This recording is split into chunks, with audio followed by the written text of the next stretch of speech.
tua presença, do teu poder. Pai, nós reconhecemos o teu senhorio, o teu reino, o teu reinado sobre as nossas vidas. Tu és digno de tudo, Pai. Tu és digno das nossas vidas, da nossa família, da nossa casa. Senhor, nós reconhecemos que sem Ti nós não podemos nada, não somos nada, mas porque estamos em Ti, Pai, porque estamos em Ti, podemos usufruir da Tua plenitude em nossas vidas. Tu és digno de tudo, Pai. Tu és digno de tudo. Nós Te louvamos, Te adoramos, Te bendizemos nessa manhã. Não estamos aqui, Pai, simplesmente pelas Tuas bênçãos. Não estamos aqui simplesmente para mais um milagre, mas estamos aqui para Te exaltar, para prestarmos culto a Ti e reconhecermos o Seu senhorio sobre as nossas vidas, o Seu senhorio sobre essa cidade, sobre a nossa família. Tu és Deus, Santo, soberano, Rei dos reis, Senhor dos senhores, digno de tudo. Muito obrigado, Pai, por mais um dia, mais uma manhã. Nós reconhecemos, Pai, a Tua bondade, a Tua fidelidade sobre as nossas vidas. Tu és santo, Tu és bom, Tu és digno. Oh, Pai, santo, santo, Tu és santo, Pai. Oh, Tu és santo. Exalte ao nome dEle no seu lugar, irmãos. Com suas palavras, diga a Ele o quanto Ele é bom, o quanto você o ama. Oh, nosso Pai, nosso Paizinho. Ei, aleluia. Oh, aleluia. Tu és bom, Pai. Tu és bom, Pai. A Tua bondade é infinita, a Tua misericórdia é infinita. Tu és tão bom, Senhor. Oh, aleluia, Senhor.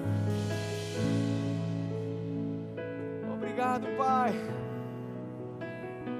Obrigado, Pai.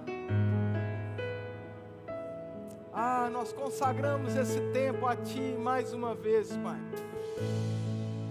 Espírito Santo, seja livre em nosso meio, fique livre em nosso meio. O Senhor conhece o coração de cada um, a necessidade de cada um. O Senhor sabe daquilo que precisamos ouvir, daquilo que precisamos mudar, das decisões, das escolhas, das encruzilhadas na nossa frente, Pai, dos caminhos que precisamos tomar.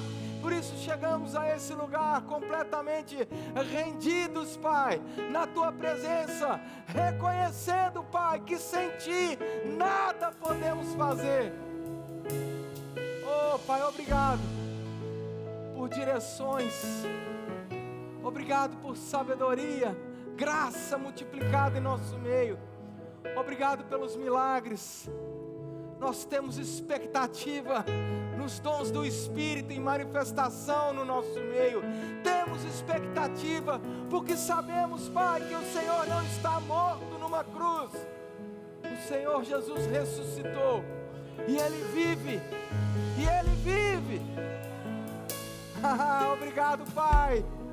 Não somos uma igreja morta. Cremos num Deus vivo que se move através da igreja. Obrigado, Pai. Pelo Senhor mesmo reavivando alguns nessa manhã, trazendo à memória aquilo que nos dá esperança, nos colocando de novo em movimento, Pai. Não estamos aqui para sair os mesmos. Chegamos até esse lugar, Pai, e abrimos o nosso coração, lançando sobre Ti toda ansiedade, preocupação, e abrimos o nosso coração para o Teu mover, para a Tua palavra, para as Tuas instruções. Tu és santo, Pai, Tu és bom, Tu és és o mesmo, ontem, hoje e será para sempre. Reconhecemos o teu amor, a tua graça e o teu senhorio. Obrigado, Pai. Obrigado, Pai. Obrigado, Pai. Obrigado, Pai. Em nome de Jesus. Ei, aleluia. Oh, glória. Oh, Pai bom. Aleluia. Aleluia.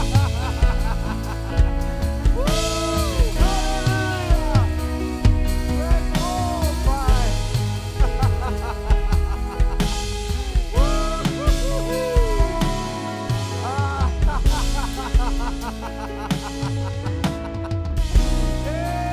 Deus bom. Obrigado, Pai. Aleluia. Aleluia. Aleluia. Glória a Deus.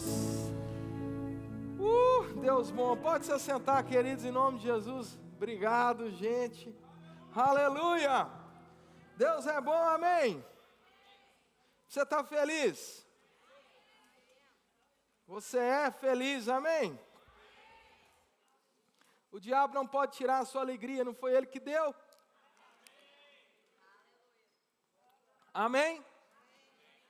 Que bom estarmos aqui. Semana passada estava eu e a mulher mais gata da face da terra em Dubai. Me ofereceram 35 camelos nela, eu disse não. Não! Aleluia! Deus é bom, amém? Para quem não entendeu, isso é uma piada. Salmo 130. Salmos capítulo 103. Diz assim,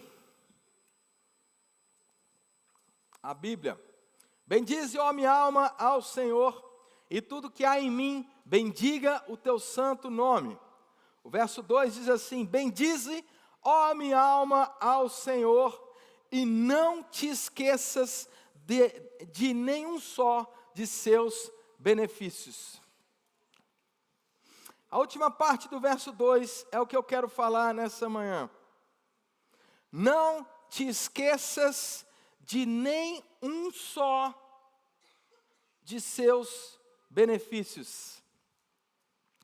Irmãos, eu quero falar nessa manhã sobre trazer à memória, lembrar de como Deus é bom, lembrar dos milagres, lembrar daquilo que aquilo que o Senhor já fez nas nossas vidas. Lembrar do lugar de onde Deus nos tirou, lembrar das provisões de Deus, lembrar daqueles momentos que nos 45 do segundo tempo ou nos 90 minutos, o Senhor veio com um livramento, veio com um escape, nos proveu. Lembrar daqueles milagres envolvendo saúde divina. Aquele dia onde o médico disse que não tinha jeito, e nós vimos a boa e poderosa mão do Senhor operar um milagre sobre as nossas vidas. E aquilo que parecia impossível, Deus fez. Hoje é dia de lembrar daquele contrato, daquele emprego que nós estávamos a crer. E a gente pensou, é impossível, e Deus fez.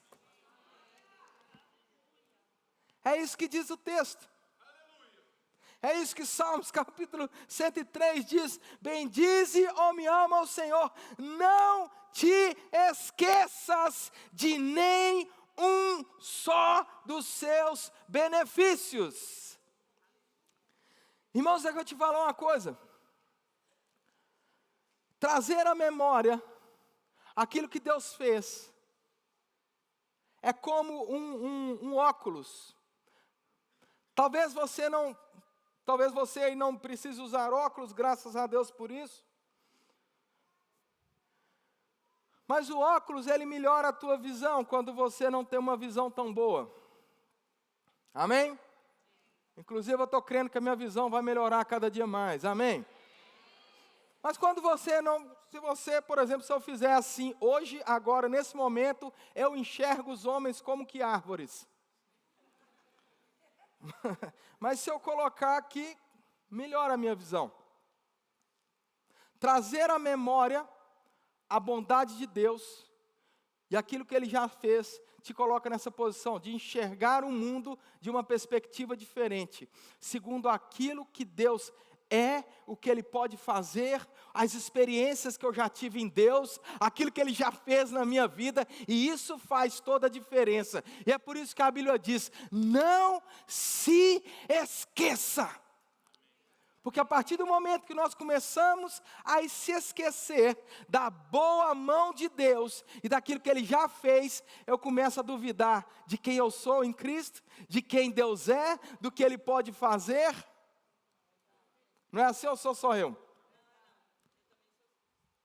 Então a Bíblia aqui nos traz algo que para mim é interpretado como um comando. Não se esqueça. Salmos no capítulo 119, verso 11, diz assim a Bíblia, guardo no meu coração as tuas palavras, para não pecar contra ti. Bendito és tu, Senhor, ensina-me os teus preceitos, e por aí vai. E ele vai falar aqui um monte de coisa a respeito daquilo que Deus já fez, e ele fala algo poderoso nesse salmo, diz que o testemunho do Senhor, aquilo que Deus já fez, é a minha herança. O que significa isso? Eu posso trazer como pessoal todo o milagre que está escrito na Bíblia, porque o meu relacionamento com Deus, ele é pessoal. Então, se Deus curou diversas pessoas através de Jesus, no livro de Atos, eu posso trazer aquilo como pessoal, foi meu Pai, foi o meu Deus, aleluia, o Deus que eu sirvo, o meu Pai é um Deus de milagres.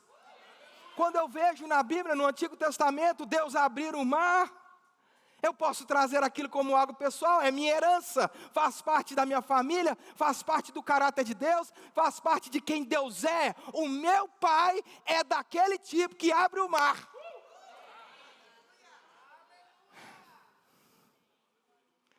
Está na minha família, aconteceu na minha família. O problema é que a gente tem, irmãos, um monte de memória ruim e uma memória boas. Às vezes a gente teve experiências ruins e a nossa tendência é exaltar aquilo que não aconteceu, ao invés de exaltar aquilo que Deus fez, aquilo que aconteceu, aquilo que deu certo. E a gente começa a colocar as coisas, por exemplo, você vai, isso é uma coisa natural e não é algo ruim, é preciso ser feito. Você vai no médico, por exemplo, e médico é uma bênção, é de Deus, amém? Você vai no médico e ele começa a perguntar o histórico da família. Ele começa a perguntar, já teve diabetes na família? Aí você lembra, minha tataravó da parte de mãe, teve. Aí ele anota lá. Por quê? Porque naturalmente falando, pode ser que aquele diagnóstico ele seja repassado. Aquela situação, ela seja genética.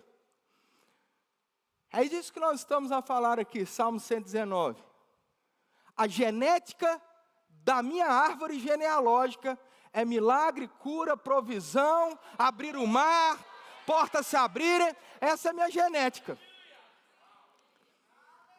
Eu posso viver a vida de duas formas. Eu posso viver a vida olhando para aquilo que não deu certo, ou eu posso viver a vida pensando na minha herança, no meu papai.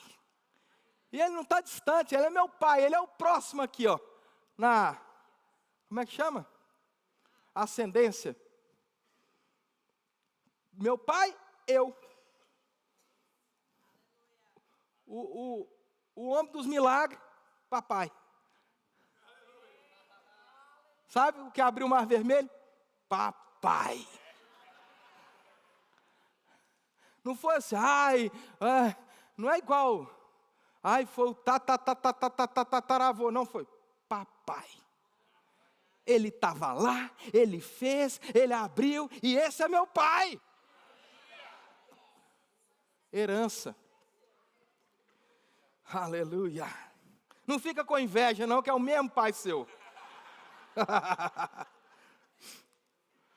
Apocalipse capítulo 12, verso 11. Estamos falando de trazer a memória. A Bíblia diz assim. Finalzinho. Lá em Apocalipse. Eles, pois, venceram por causa do sangue do Cordeiro. E por causa do quê? Por causa do testemunho que deram, mesmo em face da morte. Não amaram a própria vida. Essa palavra testemunho, ela, claro, quer dizer o seu comportamento, o seu testemunho perante as pessoas. Mas ela também fala de testemunho no sentido de... Sabe quando alguém vem aqui dar o seu testemunho? Vem aqui falar sobre o teu testemunho. O que essa pessoa está a fazer? Ela está a falar de uma experiência pessoal. Aquilo que Deus fez. A gente fica até um pouco de cuidado para a pessoa não vir dar um testemunho, não é assim? Que tem pessoa que vem dar um testemunho. Ela fala que o diabo me pegou, me colocou para baixo, arrebentou, arrancou meu pé e me deu um chute na cabeça. E aí, Deus me salvou. Só que quando a parte de Deus é 10 segundos do testemunho de meia hora, aí tem alguma coisa errada. Porque o nosso testemunho é para exaltar o Senhor, é para levantar o nome do Senhor, é para trazer glória para Deus. Está comigo? E esse texto, ele também tem esse sentido. Por quê, irmãos? Porque o nosso testemunho de vida são memórias. Memórias da nossa experiência com Deus. Querido, é só a gente olhar para trás, que a gente vai lembrar tanta coisa que Deus fez. Que só você, tem coisas que só você e Deus sabem. O nosso testemunho, a Bíblia fala que pelo testemunho, eles venceram, sim, o sangue do Cordeiro esteve envolvido, mas também o testemunho, eles não se esqueceram de quanto Deus é bom. Salmos no capítulo 78, e aí nesses salmos aqui é tremendo, irmãos. Salmos no capítulo 78, ele vai falar isso quase que o tempo todo. Olha só, Salmo 78, escutai, povo meu, a minha lei, prestai ouvidos às minhas palavras, da minha boca. Abrirei os lábios em parábolas, publicarei enigmas dos tempos antigos. Olha só, aí vai lá para o verso 5. Estabelecemos um testemunho em Jacó, instituiu uma lei em Israel e ordenou aos nossos pais que os transmitissem aos seus filhos. Por que ordenou aos pais que transmitissem aos seus filhos? Vamos lá, a fim de que a nova geração os conhecesse. Filhos que ainda hão de nascer, se levantassem e por suas vezes os referissem aos seus descendentes. Para quê? Para que pusessem em Deus a sua confiança e não se esquecessem dos feitos de Deus, mas lhes observassem os mandamentos, e que não fossem como seus pais, geração obstinada e rebelde, geração de coração inconstante e cujo espírito não foi fiel a Deus. Aleluia. Os filhos de Efraim, olha agora, presta atenção nesse exemplo. Talvez você nunca observou esse salmo. Olha esse exemplo aqui, os filhos de Efraim, embora armados de arco, bateram em retirada no dia do combate. Por quê? O verso 10 vai dizer, porque não guardaram a aliança de Deus, não quiseram andar na sua lei e esqueceram-se das suas obras e das maravilhas que lhes mostrara.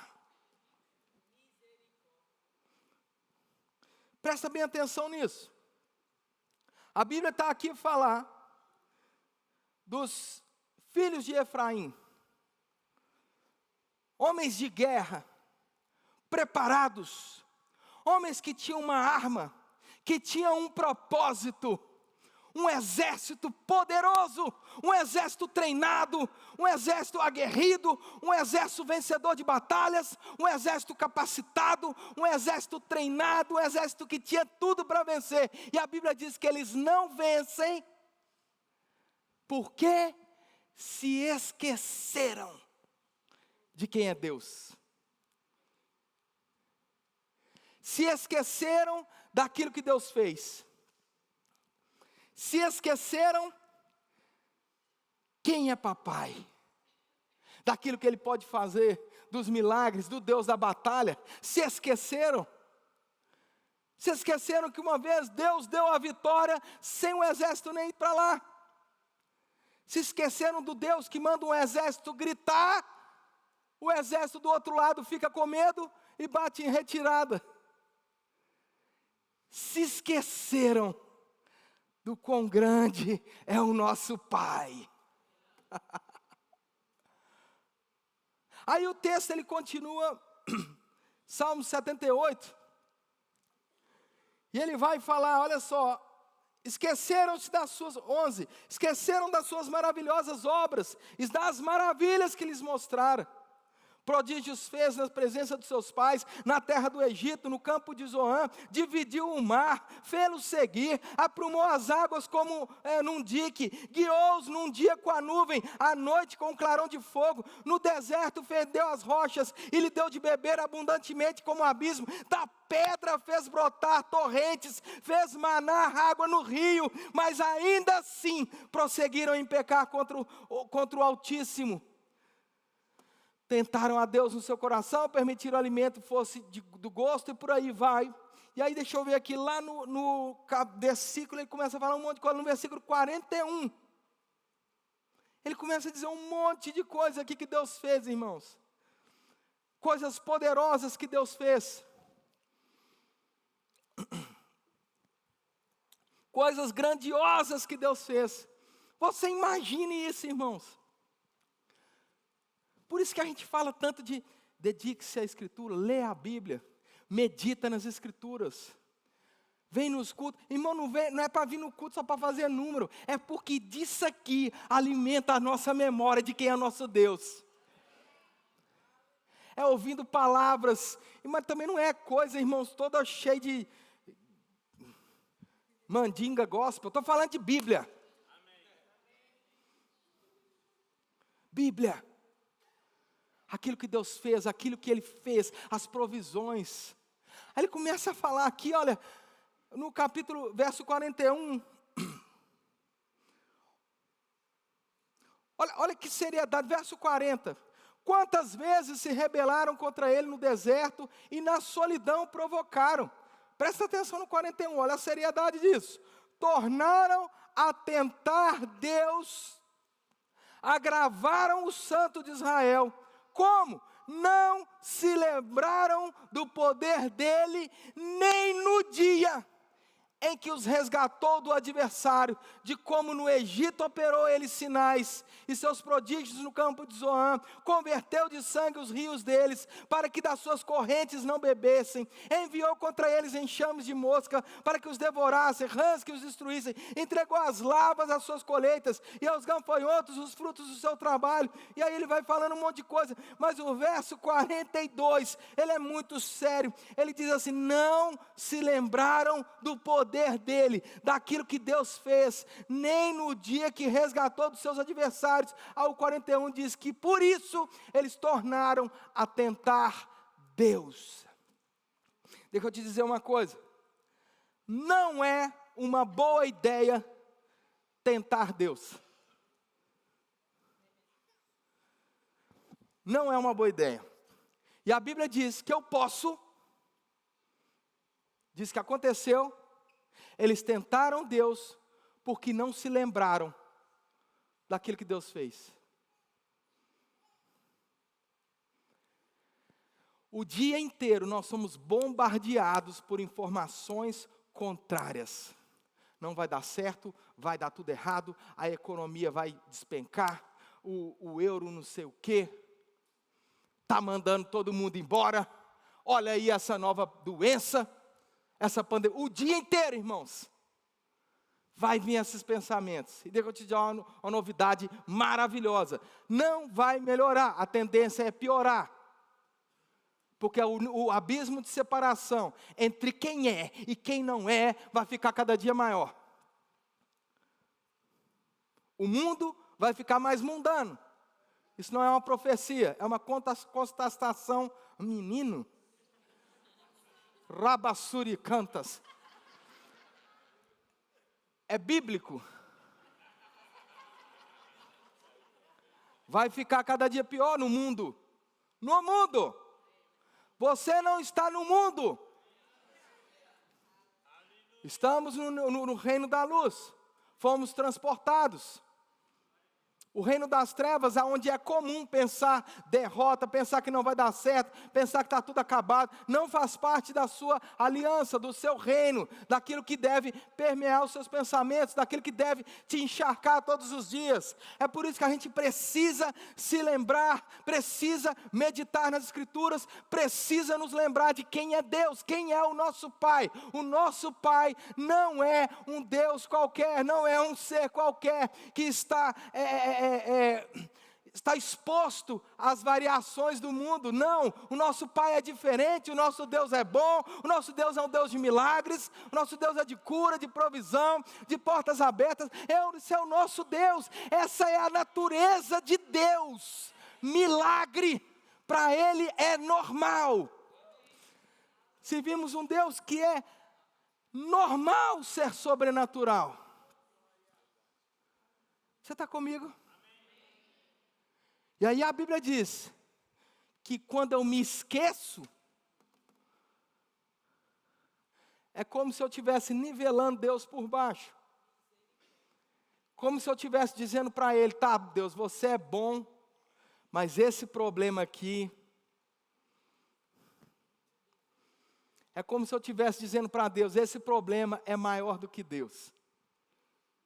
Quando eu medito mais no problema do que na solução, além de ficar deprimido, além de entrar para dentro de uma caverna escura, além de ficar esmagado pelas circunstâncias, eu estou a dizer para Deus, eu estou a mandar uma mensagem para o mundo espiritual. Deus pode até ser bom, mas esse problema, acho que Ele não dá conta de resolver.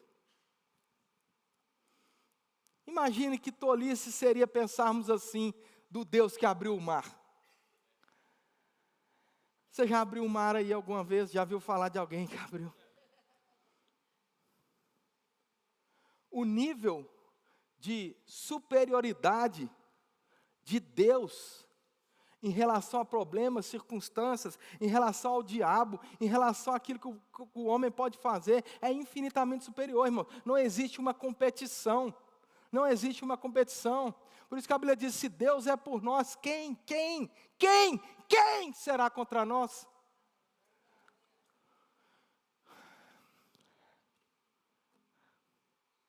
Lembre-se, traga à memória aquilo que Deus fez, quem Ele é. Eu fico imaginando isso, irmãos.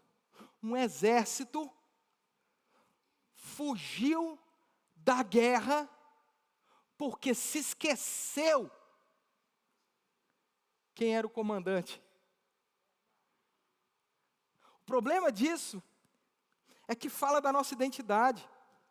O momento que a gente se esquece de Deus, deixa de lembrar de quem Deus é, do que Ele já fez, a gente perde a nossa identidade. Porque a nossa identidade, irmãos, talvez você ainda não percebeu, mas a nossa identidade é Cristo. Ele é o cabeça, nós somos o corpo. O dia que eu esqueço de Deus, eu esqueço de quem eu sou. Não é que eu sou Deus, mas eu estou enxertado na videira, que é Cristo. Ele é o cabeça, Jesus Cristo é o cabeça. Obviamente, sem Jesus não sobra nada, não somos absolutamente nada. Mas porque estamos nele, fazemos parte da aliança, fazemos parte do todo. E a partir do momento que eu esqueço que Deus é e o que Ele fez, eu esqueço, irmãos, quem eu sou. Eu esqueço o que eu posso, o que eu tenho, quem sou eu em Cristo. Aleluia. João no capítulo 5, verso 2. A Bíblia fala sobre o tanque de Betesda.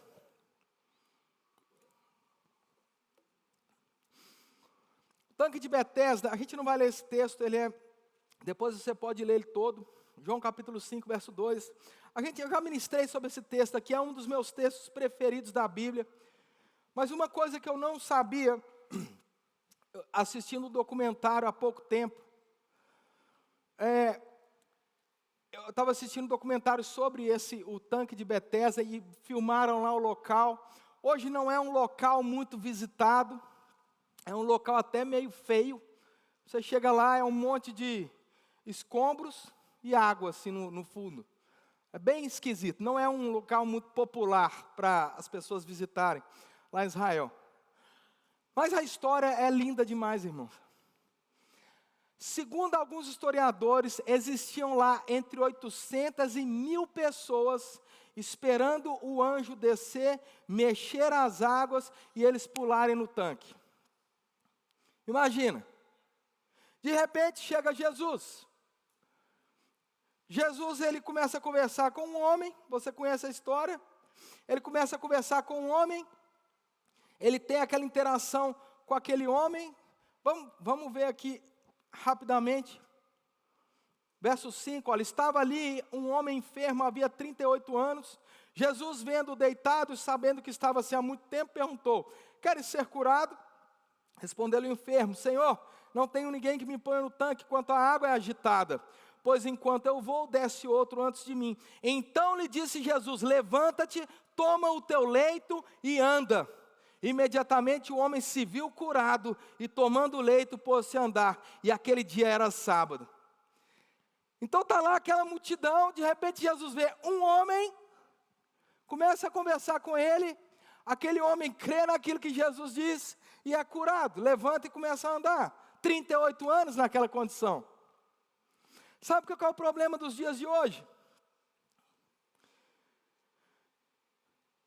Eu não vou nem arriscar falar uma porcentagem, mas muita gente, eu imagino as pessoas contando a história depois, muitas pessoas iam começar a dizer, talvez a imprensa, talvez até alguns nossos irmãos em Cristo, ia começar ali a conversar com as pessoas, as outras 889 que não foram curadas.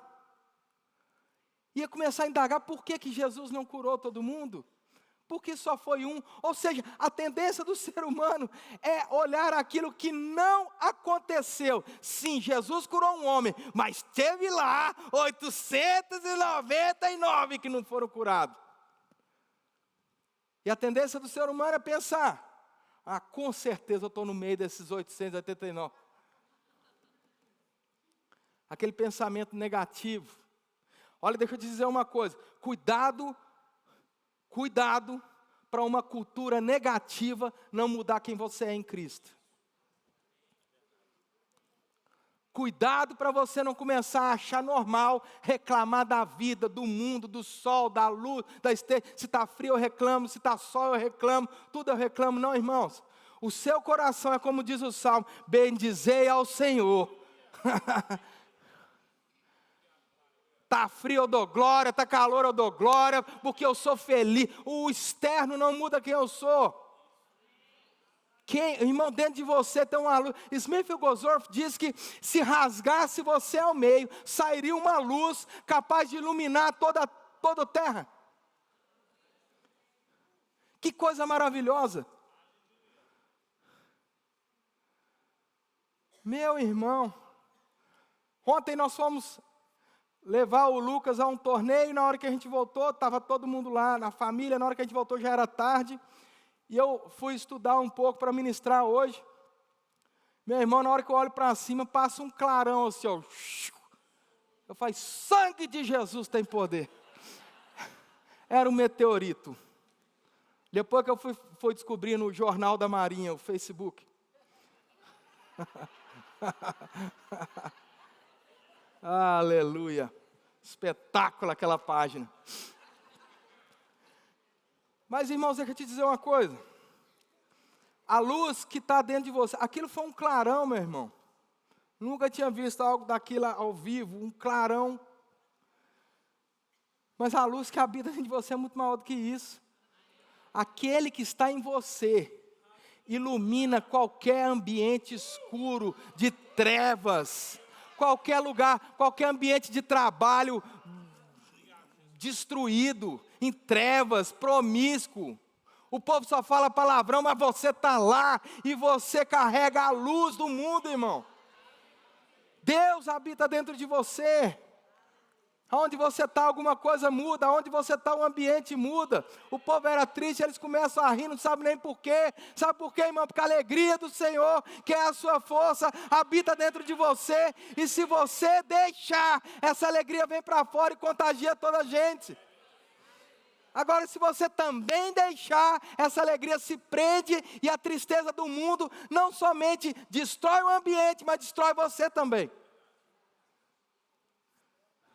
Ah, pastor, nós somos fruto do meio.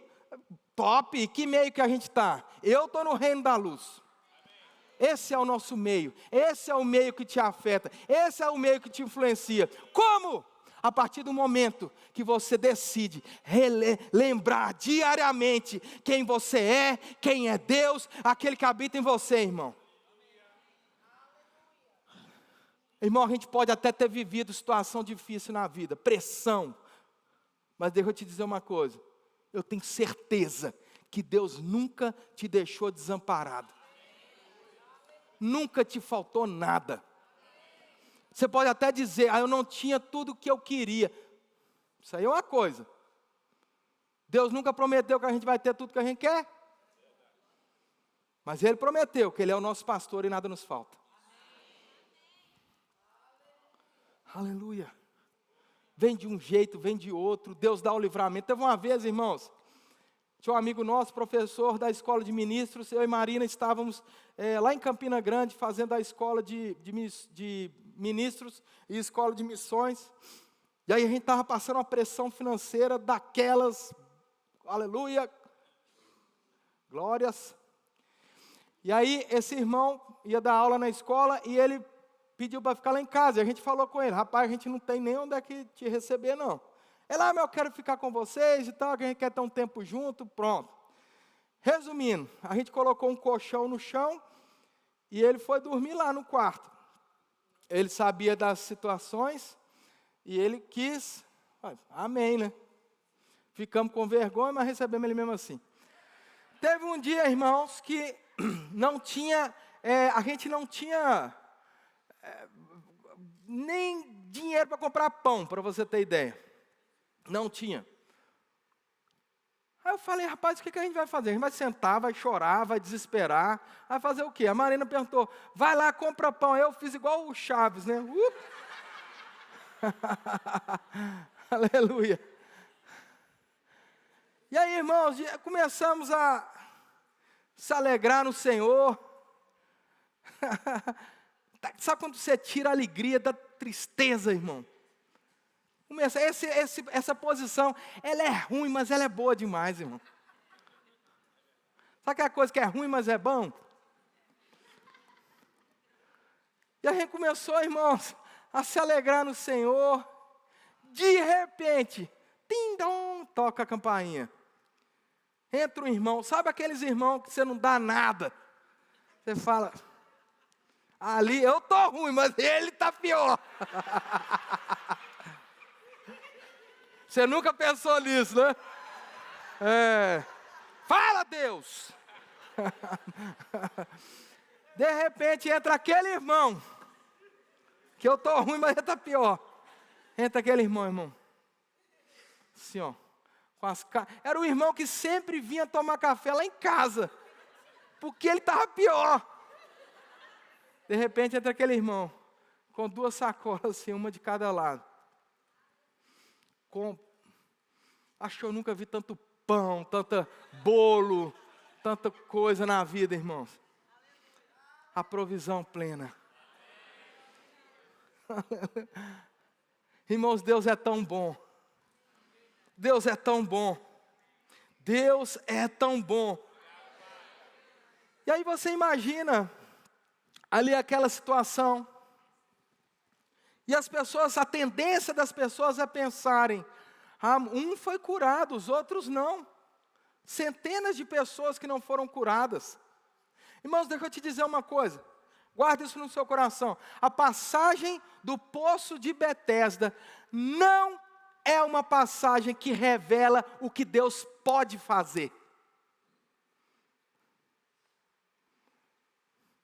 A passagem do tanque de Betesda revela o que um homem cheio do Espírito Santo e guiado por Deus pode fazer.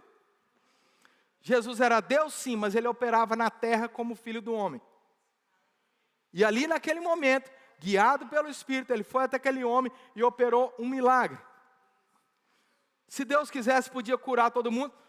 Se Deus, naquele momento, não, aí a gente vai perguntar para Deus.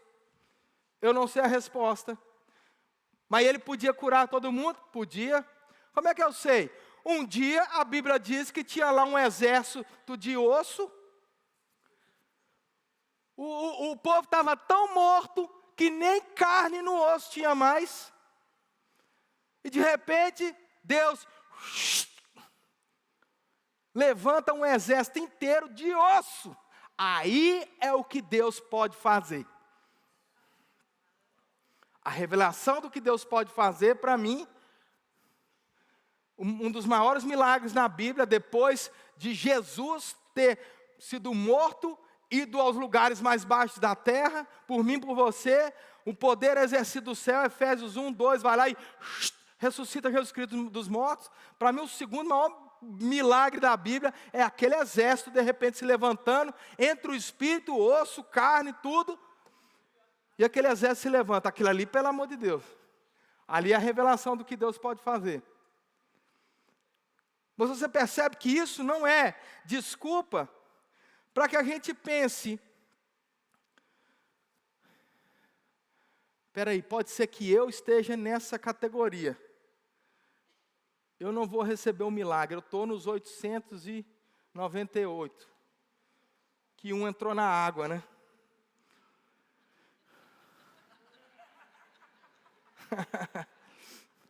Você está comigo? Aleluia. Quando a gente lembra, irmãos, como eu disse, Salmo 103, 2, bendize a minha alma ao Senhor e não te esqueça de nem um só dos seus benefícios. Benefícios, irmãos, é algo que faz parte do pacote, daquilo que Deus prometeu para todo o crente. Tem promessa que é individual, tem promessa que depende do propósito, tem promessa que é condicional, mas os benefícios de Deus, Ele é para todo crente. Nós somos perdoados, somos curados, somos sarados. O interessante é que a mesma cruz que disse que nós fomos curados e sarados, é a mesma cruz que diz que nós fomos perdoados. Agora, ninguém aqui tem dúvida que é perdoado.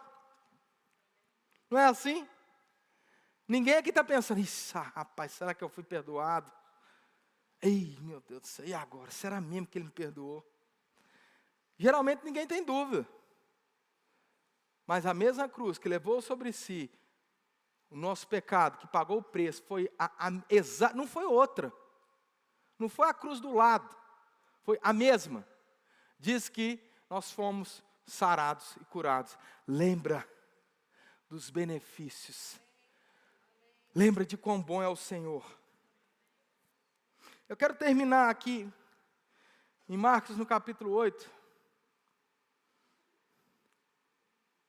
Aleluia. Marcos no capítulo 8. A gente vai ler um pouquinho esse texto. Mas eu quero, antes, ler uma frase aqui para você tremenda. O problema não é a força ou a fraqueza da nossa fé. O problema é a força da incredulidade. Porque a Bíblia diz que se eu tiver fé do tamanho de um grão de mostarda, eu vou dizer a montanha, ergue-te e lance-te no mar, sim ou não? Ou seja, Uma fé, mesmo que pequena, é capaz de grandes coisas. O problema não é, muitas vezes, a fé. Nós precisamos aumentar a nossa fé. Sabemos como aumenta a nossa fé. Sabemos que é pelo ouvir e ouvir a palavra de Deus, sim ou não? Mas, às vezes o problema não é o tamanho da fé. Parece controverso que eu vou dizer, mas às vezes o problema é o tamanho da incredulidade. É a força dos 898.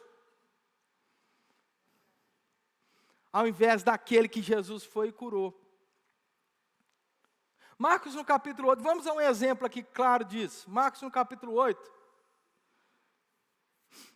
Deixa eu ir para o texto aqui. Marcos no capítulo 8. A minha Bíblia diz assim, segunda multiplicação de peixes. Isso quer dizer que já havia tido uma. Lembra daquele menininho que chegou com 5 pães e 2 peixinhos? Jesus pegou, multiplicou, alimentaram 5.000. Agora, Marcos no capítulo 8, verso 1, diz assim, naqueles dias, quando outra vez se reuniu grande multidão, e não tendo eles o que comer, chamou Jesus os discípulos e disse, tenham compaixão dessa gente, porque há 3 dias que permanecem comigo e não têm o que comer. Se eu os despedir para suas casas em jejum, desfalecerão pelo caminho, e alguns deles vieram de longe. Mas os seus discípulos responderam, de onde poderá alguém fartá-los de pão nesse deserto? Jesus então lhes perguntou, quantos pães tendes? Eles responderam, 7.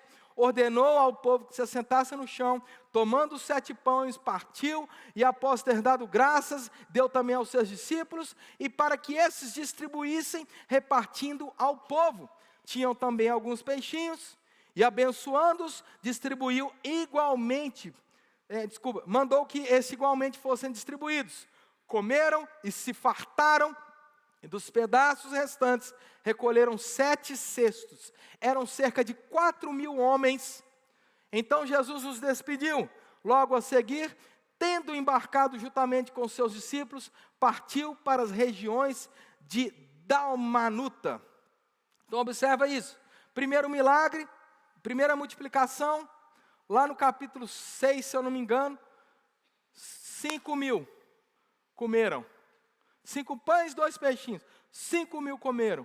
Agora, de novo, o mesmo milagre, do mesmo Deus, a mesma bondade em ação, a mesma compaixão move Jesus, e o mesmo milagre acontece, uma multiplicação de alimento, que agora alimenta 4.000 homens, tinha mais do que isso, naquela época só contavam os homens, amém? Aleluia. E aí, irmãos, acontece alguma coisa aqui no meio dos fariseus e tal. Lá no verso 14, olha isso. No verso 14, ora, aconteceu que eles se esqueceram de levar pães, e no barco não tinham consigo senão um só. A situação aqui é a seguinte, os pães são multiplicados, e aí os discípulos, lembra que Jesus disse para eles irem, entrar no barco e ir embora, e eles então vão, só que aí eles esquecem o pão para trás. Tinha lá um alimento, tinha lá o leftover, ó, menino, tinha lá o resto que sobrou dos pães, ou seja, aqueles pães, poucos, serviram para alimentar e ainda sobrou. Só que os discípulos esqueceram o pão, só levaram um. Não sei quem botou lá debaixo do braço. Vamos embora, gente. Aí Jesus pergunta, cadê o pão? Aí, não sei como é que foi a conversa lá, um olha para o outro. Rapaz, cadê o pão? Moço, eu falei para você trazer o pão, moço. Cadê o pão? Rapaz, só tem um aqui. Essa é a situação. Verso 15. Aí, Jesus, ele fala o seguinte, irmãos. Preveniu-os Jesus dizendo, vede, guardai-vos do fermento dos fariseus e do fermento de Herodes. E eles discorriam entre si, é que não temos pão. Jesus, percebendo, lhe perguntou: por que discorreis sobre o não ter pão? Ainda não considerastes e nem compreendestes? Tem o coração endurecido? A situação aqui é a seguinte: Jesus, ele fala duas coisas. Jesus, ele está dentro do barco. A impressão que eu tenho é que ele não está nem aí para o pão. De repente ele vem trazer uma revelação do século. Cuidado com o fermento dos fariseus. Ele está ensinando os discípulos. Não tem nada a ver com os pão. Cuidado com o fermento dos fariseus. Cuidado com o fermento de Herodes. Se a gente fosse estudar isso, bem resumidamente eu vou dizer para você: fermento dos fariseus, espírito de religiosidade. Parece que Deus está em tudo, mas esse Deus que é pregado não faz nada. O que é isso? Religião. Aí ele fala: cuidado com o fermento dos fariseus. O que é o de Herodes? O que é o fermento de Herodes? O homem é o centro de tudo, e o homem não precisa de Deus. Jesus, ele está ensinando aqui os discípulos: olha, cuidado. Nós não viemos aqui para ensinar religião. Nós viemos aqui para ensinar que Deus está vivo, Ele opera milagres, Ele é o mesmo ontem, hoje e vai ser para sempre. Esse é o nosso Deus. E cuidado, para não achar que vocês são o cara. Que vocês fazem e acontece, não precisa nem de Deus. É isso que ele está fazendo. De repente, os discípulos estão lá. E eu gosto desse texto, porque às vezes eu me vejo nele, irmão. Deus está falando uma coisa, a gente está lá. A Rutinha. Lembrou da novela, né? A Rutinha é má.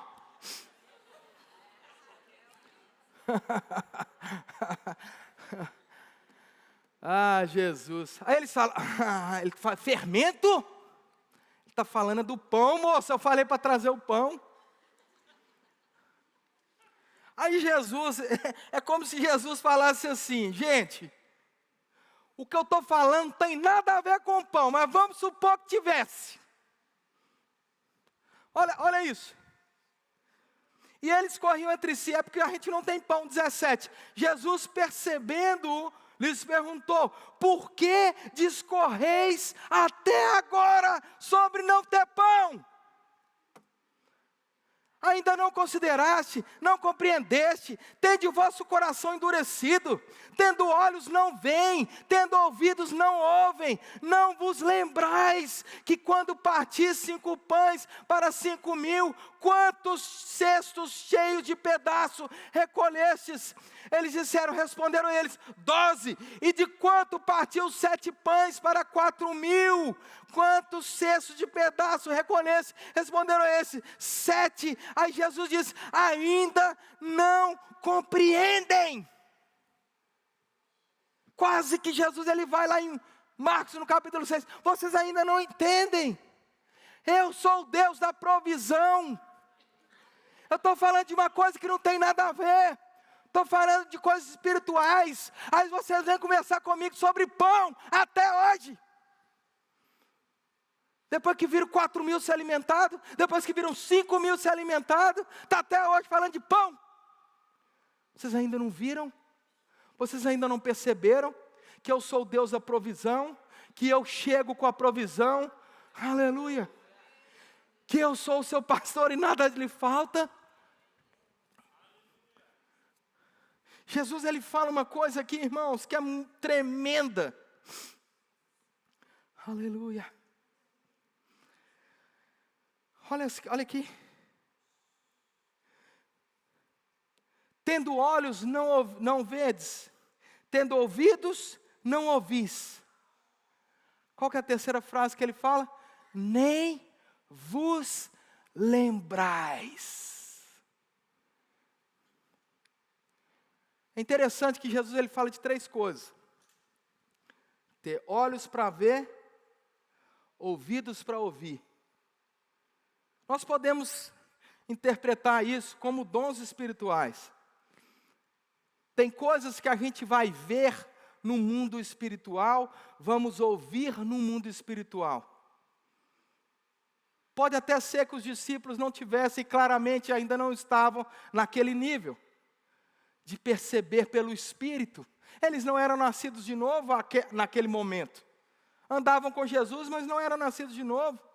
Tem coisas que eles só foram entender depois, lá no livro de Atos, que não tinha o Espírito Santo morando dentro deles, mas estavam ali a andar com Deus. E Jesus fala, parece que vocês têm olho, mas não vê, e ouvido, mas não enxerga. Só que aí ele fala um terceiro ponto que acaba todas as desculpas. Eles falam, tudo bem, você não vê, não ouve, mas você não lembra?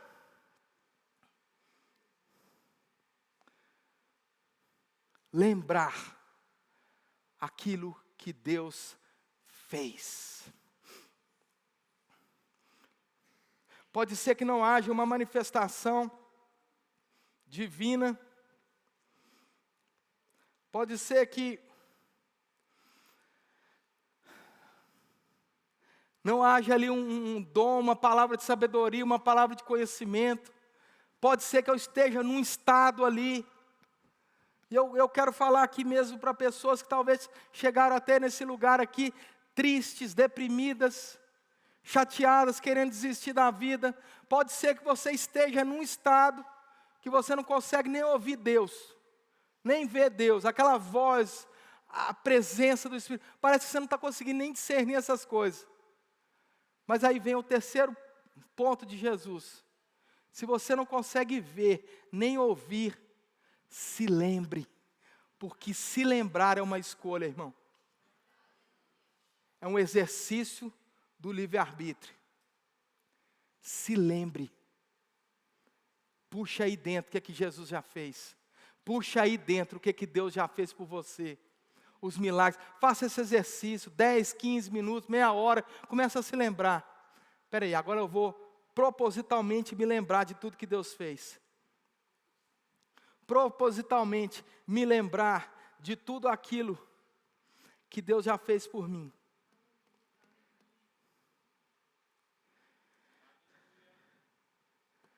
Lamentações capítulo 3, eu disse que era o último versículo, né? Mas eu tenho direito a mais 3 aqui. Mas é só mais esse mesmo. Lamentações capítulo 3, verso 21. Versículo extremamente conhecido por nós. Quero trazer à memória aquilo que pode me dar esperança. As misericórdias do Senhor são a causa de não sermos consumidos, porque as suas misericórdias não têm fim. Renovam-se cada manhã, grande é a tua fidelidade. A minha porção é o Senhor, diz minha alma, portanto esperarei nele. Se lembre daquilo que Deus já fez. Traga à memória aquilo que Deus já fez. Saia desse lugar de tristeza, de passividade. Às vezes a gente se deixa virar uma marionete na mão dos pensamentos, dos dardos inflamados do inimigo. A Bíblia fala sobre dardos inflamados do inimigo, e a Bíblia diz que a única coisa capaz de detê-los é o escudo da fé. O que é o escudo da fé? Como que fé vem? Pelo ouvir e ouvir a palavra de Deus. O que é isso? Ouvir e ouvir a palavra de Deus. Trazer à memória aquilo que me dá esperança.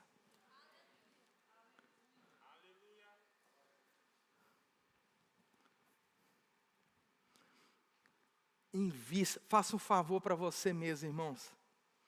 Invista em trazer à memória a bondade de Deus. Você quer sair dessa situação que muitas vezes a gente se encontra? Traga à memória aquilo que Deus fez. Traga à memória os milagres, os livramentos, as provisões sobrenaturais, as curas. Aleluia. Ele é o mesmo ontem, hoje e será para sempre. Ele não muda. Ele é um Deus bom. Esteja você onde estiver, esteja você na Espanha, na Inglaterra, na França, no Brasil, em Portugal, nos Emirados Árabes, aonde você estiver. Deus é o mesmo. Ele não muda. Ele não muda. Não deixe ser uma marionete mesmo, irmãos. Falo isso com todo o respeito do mundo. Mas não deixe ser enganado pelo diabo, levado de um lado por outro. Vem a circunstância, você corre para lá. Vem a outra circunstância, você corre para lá. Não. Toma uma posição hoje. Eu vou me firmar naquilo que é meu Pai, o meu Deus. Sabe o que vai acontecer com você? O contrário do que aconteceu com aquele exército. Porque você nasceu de novo, você tem Deus através do Espírito Santo habitando dentro de você. Você tem um propósito de vida, você tem uma missão, você tem uma graça e uma unção operando sobre você. Assim como aquele exército. Eles eram treinados e tinham as ferramentas. Mas porque se esqueceram, fugiram da batalha. Você não, você vai se lembrar da boa mão de Deus. E isso vai te fortalecer. E porque agora você é equipado, preparado, e você lembrou do que Deus fez. Você sabe que o mesmo que fez, fará muito mais na sua vida. Amém? Pai, em nome de Jesus, eu te dou graças, Pai, pela tua boa mão sobre as nossas vidas. Oh, Senhor, nós oramos por restauração, Pai, de memórias mesmo, Pai. Eu oro para que o Senhor restaure a memória dos meus irmãos, relembre a cada um deles aquilo que o Senhor já fez. Relembre, Pai, os livramentos, as curas, os milagres, os prodígios. Relembre, Pai, a cada um dos meus irmãos. Ajude-nos, Pai, a trazer à memória aquilo que nos dá esperança. Nos ajude, Pai, a gerenciar os pensamentos e deixar de lado aquilo que não contribui, aquilo que não agrega, aquilo que nos coloca para baixo, aquilo que nos coloca dúvida no nosso coração acerca de quem nós somos em Cristo e quem o Senhor é por nós. Oh, Pai. Eu te dou graças, Pai. Porque o Senhor é um Deus bom. Aleluia. Aleluia. Aleluia. O Senhor é um Deus bom. Se você está com alguma enfermidade, alguma dor, queria que você viesse aqui na frente para que a gente vá orar por você. Alguém?